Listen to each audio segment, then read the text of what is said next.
Bienvenue à tous sur Afrique Sport pour la matinale du dimanche 14 mai 2023 que nous débutons avec Mazraoui. Nous sert à manger son pain noir cette saison. Confronté à la concurrence de Benjamin Pavard et absent plusieurs semaines en raison d'une péricardite, ses débuts au Bayern Munich n'ont pas été ceux qu'il espérait. Mais la donne est en train de changer depuis quelques semaines. En effet, l'international marocain, 22 sélections de buts, a retrouvé du temps de jeu dernièrement après avoir galéré la quasi-totalité de la saison. Lorsqu'on voit ce qui se passe sur le marché des latéraux, on est très content d'avoir Nousser Mazraoui dans notre équipe. Il n'y aura pas d'autre choix que de le garder. Il va rester, acclamé le dirigeant bavarois. Des propos élogieux et optimistes quant à son avenir qui sont tout sauf immérités.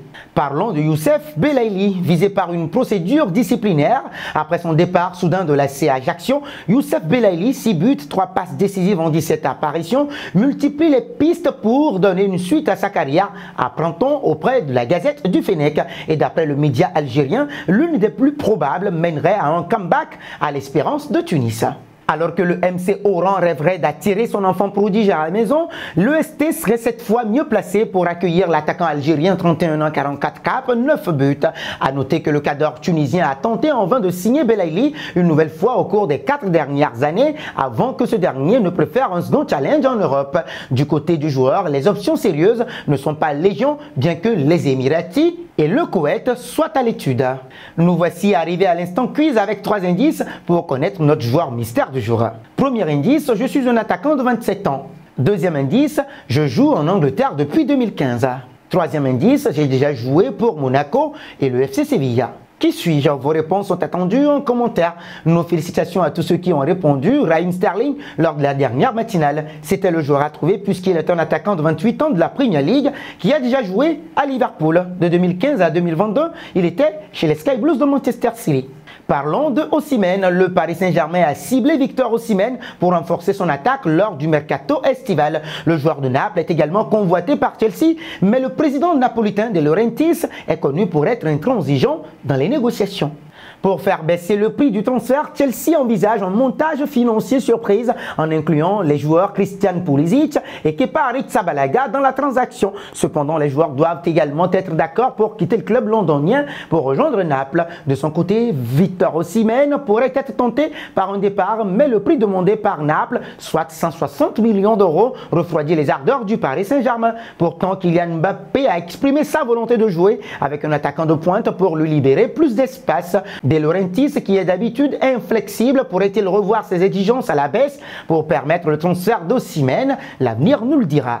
Partons en Espagne. C'est une page qui se tourne au FC Barcelone. Son directeur du football, Mateu Alemi, pourtant lié avec le club catalan par un contrat expirant en juin 2024, a annoncé à la direction qu'il quitterait la Catalogne à l'issue de la saison 2022-2023. Mais avant de quitter la Catalogne pour Aston Villa, le futur ex-dirigeant du FC Barcelone aurait conclu un pacte secret avec son bord pour le mercato. En effet, selon les dernières informations de Sport, le FC Barcelone se serait mis d'accord avec son directeur du football puisque ce dernier aurait assuré au président catalan qu'il ne recruterait personne à Barcelone par respect pour le club où il a travaillé et où il est toujours lié. De quoi calmer les rumeurs en voyant Ferran Torres, dont le prix a été estimé par son club à 40 millions d'euros, pas assez pour rentabiliser les 55 millions d'euros investis pour se l'offrir en provenance de Manchester City. Filons au Paris Saint-Germain. Les excuses de Léo Messi n'ont pas suffi aux yeux de certains supporters parisiens, déjà sifflés en fin de saison dernière, après le crash de Madrid en C1 et encore après l'élimination contre le Bayern Munich il y a quelques semaines. Le champion du monde argentin de 35 ans a de nouveau été sifflé par le Parc des Princes ce samedi, avant et pendant la rencontre de la 35e journée de Ligue 1 contre le Paris Saint-Germain et l'AC Ajaccio 5-0. Au moins par une partie du Parc des Princes, les dernières frasques de l'ex-barcelonais avec son aller-retour en Arabie Saoudite alors qu'il était attendu à l'entraînement n'ont visiblement pas fait grimper sa cote auprès des fans parisiens. Et ce, alors que ses excuses lui ont pourtant permis de retrouver le groupe parisien après avoir été suspendu pendant une semaine par le club. Messi a manqué le déplacement à 3 la semaine passée, 1-3. Il a retrouvé l'entraînement en début de semaine et le 11 ce samedi. Terminons avec le Real Madrid. Le plus dur est arrivé au Real Madrid ce samedi lors de la rencontre contre Getafe, alors que Carlo Ancelotti a opéré un turnover important en vue de la rencontre face à Manchester City. Eduardo Camavinga est sorti blessé.